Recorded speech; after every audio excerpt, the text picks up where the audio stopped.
दोस्तों, स्वागत है आपका हॉरर टेल्स इन हिंदी में। तो दोस्तों, आपको इस चैनल पर सुनने को मिलती है हॉरर कहानी, वो भी मेरी जुबानी।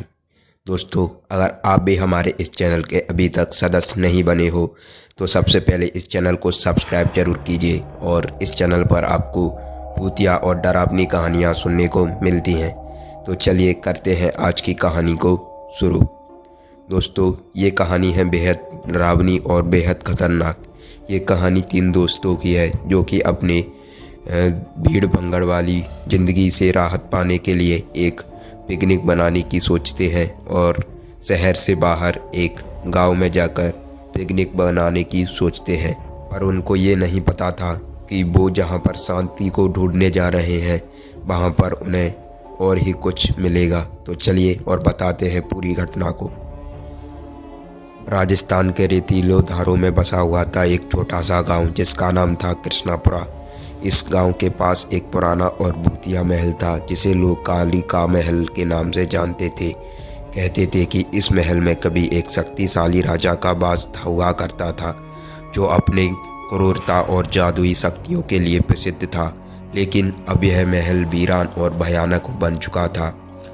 उन तीनों दोस्तों का नाम था रोहित, विजय और संजीव। वे भागदौड़ से दूर एक शांतिपूर्ण जगह की तलाश में थे। उनकी योजना थी कि वे राजस्थान के एक प्रसिद्ध गांव में जाकर पिकनिक मनाएंगे। उन्होंने इंटरनेट पर सर्च किया और इस गांव के बारे में सुना और खासकर कर उन्हें इस महल की कहानी की बहुत ही जिज्ञासा हुई। उन्होंने सोचा क्यों ना हम इसकी खोज करें और पता लगाएं कि इस महल में ऐसा क्या है जिससे लोग डरते हैं। जब वे गांव पहुंचते हैं तो वहां की शांति और सादगी ने उनका दिल जीत लिया। गांव वालों ने उन्हें काली के महल के बारे में बताया, लेकिन ये भी चेतावनी दी कि वे उस महल के करीब ना जाएं। गांव वालों का मानना था कि महल में बुरी आत्माओं का वास है और जो भी वहां जाता है वह कभी भी लौट के वापस नहीं आता है। लेकिन रोहित, विजय और संजीव इन बातों पर विश्वास नहीं करते हुए वे सोचते हैं कि ये केवल गांव वालों की कहानियां हैं। उनकी जिज्ञासा ने उन्हें काली का महल की ओर खींच लिया। वे अपने बैग और कुछ जरूरी सामान लेकर महल की ओर निकल पड़ते हैं और महल पर पहुंच जाते हैं। वे सामने से महल को देखते हैं तो काफ़ी पुराना और काफ़ी सुनसान महल दिखता है। महल तक पहुंचने के लिए उन्हें एक घने जंगल से होकर भी गुजरना पड़ता था। जंगल की घनी हरियाली और अजीब आवाज़ें उनको पहले ही विचलित कर चुकी थी। महल के प्रवेश द्वार पर टूटा हुआ जर्जर था। महल के अंदर का वातावरण और भी ठंडा था और जैसे ही वे अंदर दाखिल हुए और उन्होंने एक अजीब सी महक महसूस हुई, जैसे कोई पुरानी और सड़ी हुई चीज़ महल के अंदर हो। महल के अंदर की दीवारें धूल और जलाशय से ढकी हुई थी। जगह जगह पर टूटे हुए फर्नीचर और बिखरे हुए कंगाल पड़े थे। यह दृश्य देखकर उनकी रीढ़ की हड्डी में सिरहनसन सी दौड़ गई, लेकिन वे अपने साहस को बनाए रखते हुए आगे बढ़ते रहे।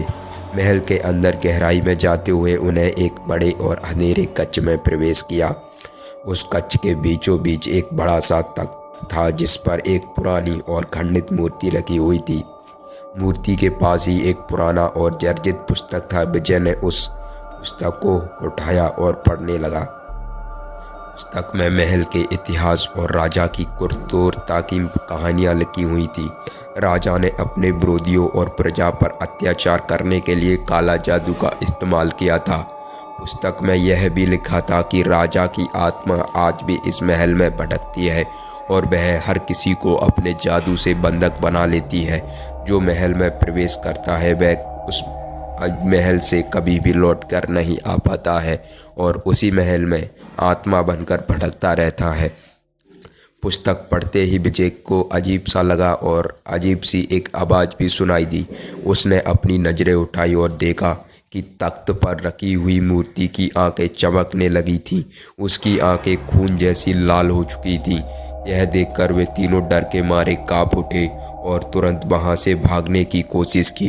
लेकिन जैसे ही वे एक कक्ष से बाहर निकलने लगे, महल के दरवाजे अपने आप बंद हो गए। अब वे महल के अंदर बुरी तरह से फंस चुके थे।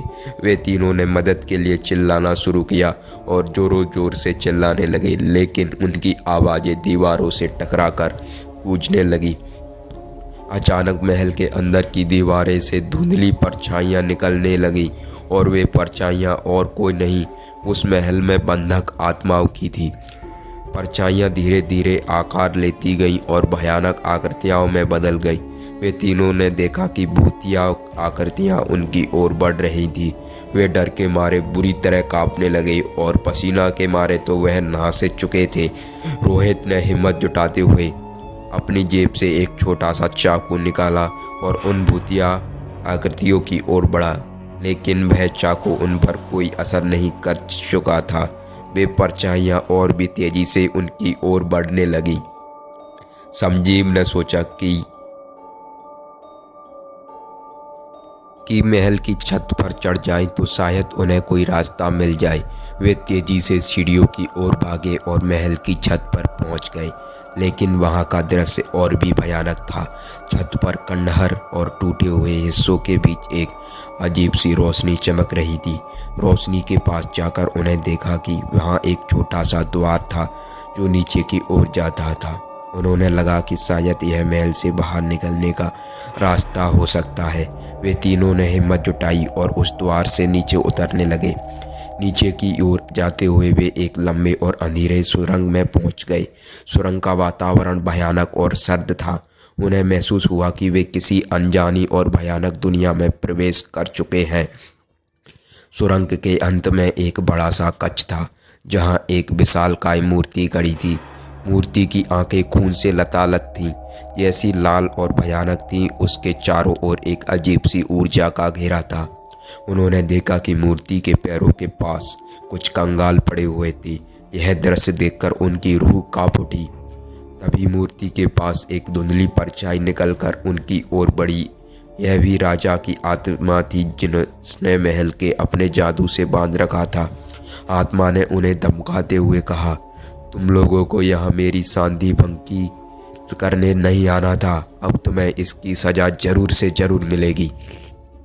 रोहित, विजय और संजीव ने अपनी आखिरी हिम्मत जुटाकर उस आत्मा का सामना किया। उन्होंने अपने आप पास हथियारों से आत्मा पर हमला किया, लेकिन वह आत्मा और भी शक्तिशाली होती गई।